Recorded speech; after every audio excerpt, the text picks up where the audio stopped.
అందరికీ నమస్కారం. సనాతన భారతీయ ధర్మంలో ఏ రకమైన పవిత్ర యజ్ఞాన్ని, వ్రతాన్ని, క్షేత్రయాత్రను లేదా దైవ కార్యాలను తలపెట్టినప్పటికీ మంచి పని చేసే ముందు ఏవి చేయకూడదో తెలుసుకోవాలి అనేది ప్రాథమిక ఆధ్యాత్మిక సూత్రంగా వర్ధిల్లుతోంది. ఒక మంచి మాట మాట్లాడాలంటే ఎలాంటి చెడు మాటలు మాట్లాడకూడదో మనం తెలుసుకోవడం చాలా అవసరం కదా. అలాగే ఒక మహోన్నతమైన పవిత్ర కార్యం తలపెట్టేటప్పుడు ఏ నియమాలను ఉల్లంఘించకూడదో తెలుసుకోవడం కూడా అంతే ముఖ్యం. పొలంలో విత్తనాలు చల్లే ముందు కలుపు మొక్కలను తొలగించడం ఎంత అవసరమో, స్వచ్ఛమైన పాలను పోసే ముందు పాత్రను శుభ్రపరచుకోవడం ఎంత ముఖ్యమో, అలాగే దైవారాధన లేదా గిరి ప్రదక్షిణ ద్వారా ఆధ్యాత్మిక పుణ్య ఫలాన్ని పొందాలనుకునే సాధకులు ముందుగా తమ ఆచార, శారీరక, మానసిక వ్యర్థాలను తెలుసుకోవడం అత్యంత ఆవశ్యకం. శాస్త్రరీత్యా నిషేధించబడిన విషయాలను తృణీకరించి చేసే ఏ పూజ లేదా ప్రదక్షిణ కూడా సంపూర్ణ ఫలితాన్ని ఇవ్వకపోగా అది ఆచార దోషానికి కారణమవుతుందని ధర్మశాస్త్రాలు హెచ్చరిస్తున్నాయి. ఆంధ్రప్రదేశ్ రాష్ట్రంలో అత్యంత పవిత్రమైన పుణ్యక్షేత్రంగా విరాజిల్లుతున్న విశాఖపట్నం సింహాచల క్షేత్రంలో ఆషాఢ పూర్ణిమ అంటే గిరి పౌర్ణిమ పర్వదినాన జరిగే గిరి ప్రదక్షిణ, శ్రీ వరాహలక్ష్మీ నరసింహస్వామి వారి దైవ దర్శనం కోట్లాది భక్తుల జీవితాల్లో ఆధ్యాత్మిక కాంతిని నింపుతాయి. అయితే ఈ దివ్య యాత్రను ఎవరు చేయవచ్చు, ఎవరెవరు శాస్త్రరీత్యా చేయకూడదు, ఏ సంకల్పంతో ప్రారంభించాలి మరియు ఎలాంటి నియమాలను పాటించాలో సమగ్రంగా అవగాహన చేసుకోవడం ప్రతి భక్తుని ఆధ్యాత్మిక బాధ్యత. సింహాచల గిరి ప్రదక్షిణ అనేది సాధారణ శారీరక నడక కాదు. అది అడవివరం, ఆరిలోవా, హనుమంతవాక, అప్పుగారు సముద్ర తీరం, సీతమ్మధార, మాధవధార, ఎన్ఏడి జంక్షన్, గోపాలపట్నం మీదుగా తిరిగి సింహాచల పర్వత పాదపీఠం వరకు సాగే సుమారు 32 కిలోమీటర్ల మహాసంకల్ప పాదయాత్ర. ఈ పవిత్ర గిరిమండలాన్ని ప్రదక్షిణం చేయడం అనేది భూగోళమంతటినీ చుట్టి వచ్చే ప్రపంచ ప్రదక్షిణతో సమానమైన పుణ్య ఫలాన్ని ప్రదానం చేస్తుందని పౌరాణిక విశేషాలు మరియు స్థల మహత్యం వెల్లడిస్తున్నాయి. ఇటువంటి పరమ పవిత్రమైన తపోక్షేత్రంలో అడుగుపెట్టే ముందు ధర్మశాస్త్రాలైన నిర్ణయ సింధు, ధర్మసింధు మరియు ఆగమశాస్త్ర నిబంధనల ప్రకారము ఎవరెవరు ఈ గిరి ప్రదక్షిణ మరియు దేవాలయ ప్రవేశం చేయకూడదో స్పష్టంగా నిర్దేశించబడింది. అవి మనం తెలుసుకోవాలి తప్పకుండా. ధర్మశాస్త్ర ఆధారాల ప్రకారము గిరి ప్రదక్షిణ మరియు దైవ దర్శనానికి దూరంగా ఉండవలసిన మొదటి వర్గం అశౌచం లేదా సూతకం లేదా మైల. అశౌచంలో ముఖ్యంగా మరణాశౌచం అంటే మృతాశౌచం అత్యంత ప్రధానమైనది.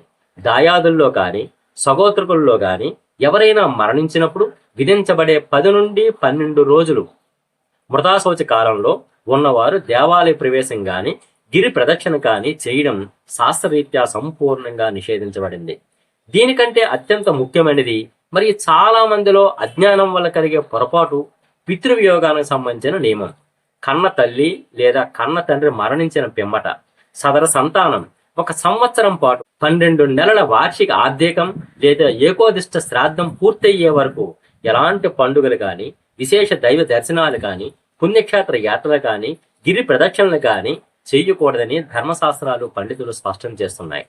తండ్రి లేదా తల్లి మరణించిన మొదటి సంవత్సరంలో పితృరుణం తీర్చుకోవడమే ప్రధాన ధర్మం కాబట్టి కామ్య పూజలు, ఉత్సవ ప్రదక్షిణాలు మరియు క్షేత్ర దర్శనాలు వర్జనీయమని శాస్త్రాలు ఆజ్ఞాపిస్తున్నాయి. అలాగే గృహంలో శిశువు జన్మించినప్పుడు కలిగే జాతాశౌచం లేదా జననాశౌచం ముగిసి పుణ్యాహవాచనం జరిగే వరకు కూడా కుటుంబ సభ్యులు దైవ కార్యాలకు, గిరి ప్రదక్షిణకు దూరంగా ఉండాలి. జీవశాస్త్ర సంబంధిత మరియు శారీరక పవిత్రత నియమాల విషయానికి వస్తే మహిళలకు సహజంగా సంభవించే ఋతుస్రావ సమయం మరియు ప్రసవానంతర పురిటి కాలంలో గిరి ప్రదక్షిణ చేయడం మరియు దేవాలయ దర్శనం చేయడం పూర్తిగా నిషేధించబడింది.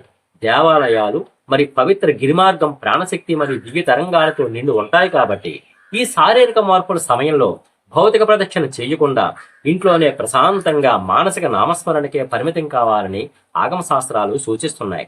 మహిళలు స్రావం పూర్తిగా ఆగిపోయిన తరువాత మంగళ స్నానం చేసిన పిమ్మటే ప్రదక్షిణకు అర్హత పొందుతారు. అలాగే 5వ నెల దాటిన గర్భిణీ స్త్రీలు శారీరక ఆరోగ్యం మరియు భద్రతా దృష్ట్యా ఈ 32 కిలోమీటర్ల సుదీర్ఘ ప్రదక్షిణను వర్జించాలి. తీవ్రమైన అంటువ్యాధులు, నడవలేని శారీరక అస్వస్థత లేదా తీవ్రమైన గాయాలు ఉన్నవారు బలవంతంగా గిరి ప్రదక్షిణకు ఉద్యమించకూడదు. శరీరాన్ని చిత్రహింసకు గురి చేస్తూ చేసే ప్రదక్షిణ సాత్విక పుణ్య ఫలాన్ని ఇవ్వదు. ఈ ధర్మశాస్త్ర విశేషాలు మరియు పవిత్ర గిరి ప్రదక్షిణ విధి విధానాలు గురించి విశ్లేషణ మీ ఆధ్యాత్మిక ప్రయాణానికి ఎంతో స్పష్టతను అందిస్తుందని ఆశిస్తున్నాను. ఈ ప్రవచనంలోని విషయాలు మీకు ఆధ్యాత్మికంగా ఉపయోగపడితే ఈ పవిత్ర విజ్ఞానాన్ని మరికొందరు భక్తులకు చేరవేసేందుకు దయచేసి ఈ వీడియోను లైక్ చేయవలసిందిగా అభ్యర్థిస్తున్నాను. మీ ఆధ్యాత్మిక అనుభవాలు లేదా సంకల్ప విధిపై మీ సందేహాలు కింద ఉన్న కామెంట్ విభాగంలో స్పష్టంగా తెలియజేయండి. అలాగే సనాతన ధర్మ రహస్యాలు, క్షేత్ర మహత్యాలు మరి శాస్త్ర విశేషాలపై నిరంతరం ఆధారపడదగిన సమాచారాన్ని పొందేందుకు మన ఛానల్ను తప్పకుండా సబ్స్క్రైబ్ మాత్రం చేసుకోండి. ఇక నియమాలను అనుసరించు ప్రదక్షిణకు అర్హత పొందిన భక్తులు గిరి ప్రదక్షిణ ఎలా ప్రారంభించాలో తెలుసుకోవడం అత్యంత కీలకం.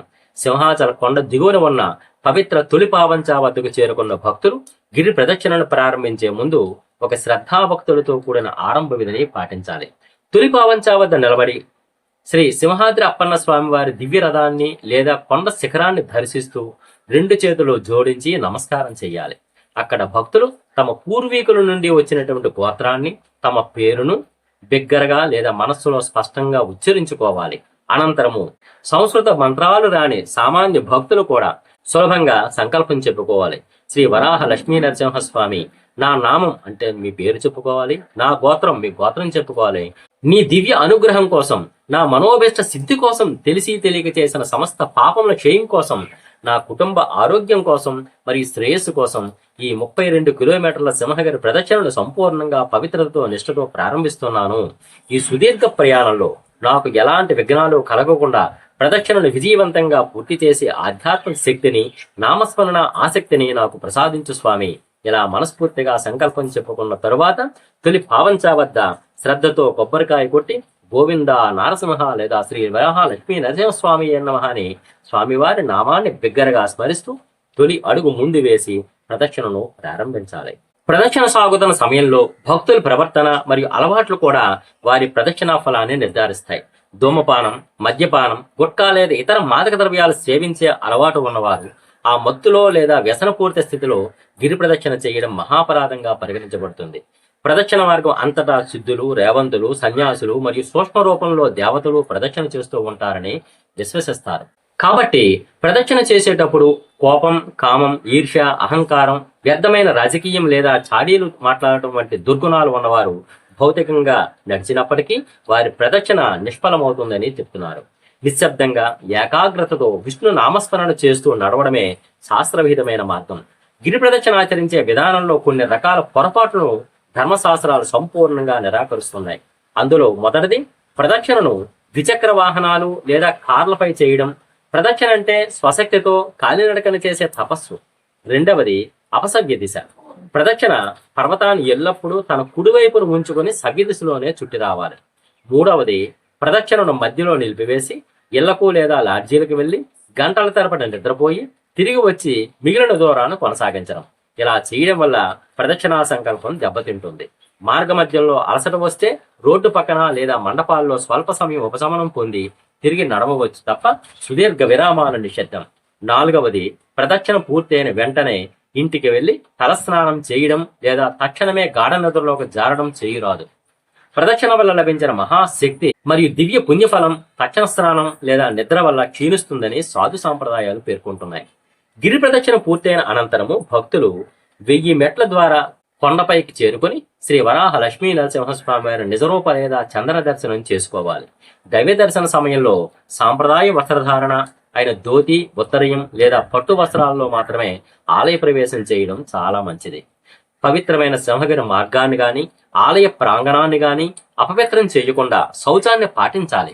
ధర్మశాస్త్ర గ్రంథాలు బోధించిన ఈ విధి నిషేధాలను అవగాహన చేసుకొని ముందుగా చేయకూడని కార్యాలను వర్జించి తొలి పావంచా వద్ద సరైన సంకల్పంతో పవిత్రమైన రీతిలో గిరి ప్రదక్షిణ మరియు స్వామివారి దర్శనం చేసుకున్నప్పుడే కోరిన అభిష్టాలు నెరవేరుతాయి. సకల పాపాలు తొలగిపోయి శ్రీ వరాహ లక్ష్మీ నరసింహస్వామి వారి దివ్యానుగ్రహం పరిపూర్ణంగా లభిస్తుంది. మళ్ళీ ఇంకో మంచి వీడియోలో మళ్ళీ కలుద్దాం. నమస్కారం.